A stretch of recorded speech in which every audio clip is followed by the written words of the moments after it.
Welcome to IN60, and my guest is Andre Roberts, Senior Portfolio Manager, Australian Equities at Invesco. Welcome, Andre. Thanks, James. Great to be here. I'm going to ask you a series of short, sharp questions. You'll have 60 seconds. You can pass. Your time starts now. Andre, value or valuation? Which is the more powerful tool? Oh, value, particular relative value, looking at stocks relative to their peer group.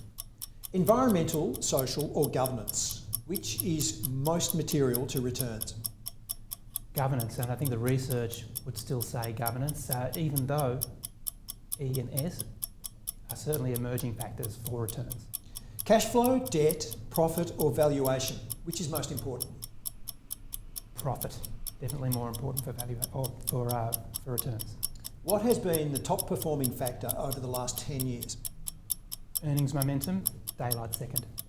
What's the biggest lesson you've taken away from 2020 and 2021? Well, probably the diversification through time, holding your positions through time. What's the most important market metric? Predicting future earnings growth, medium-term earnings growth. ESG, geopolitical or economic policy, which will be the most powerful trend in the next decade? I think it's still going to be economic policy, because with that you can influence ESG and geopolitics. What's the best investment decision you've ever made? Wow, you know what, probably an investment in my personal education. I did the CFA program as a young professional, and I found that after that so many things became clear. Andre, you can only buy one stock for the next decade. What is it? Oh, no, you know I'm not a stock picker. Can I say an ETF? Yes. Yeah, like something that gives you diversified exposure to global equity factors.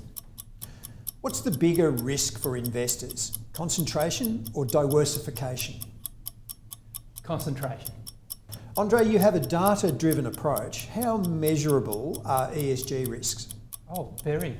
I'd encourage people to try and build their own measures though, focusing on each of the risks that you wanted to measure. Andre, thank you very much for your time. Thanks, James.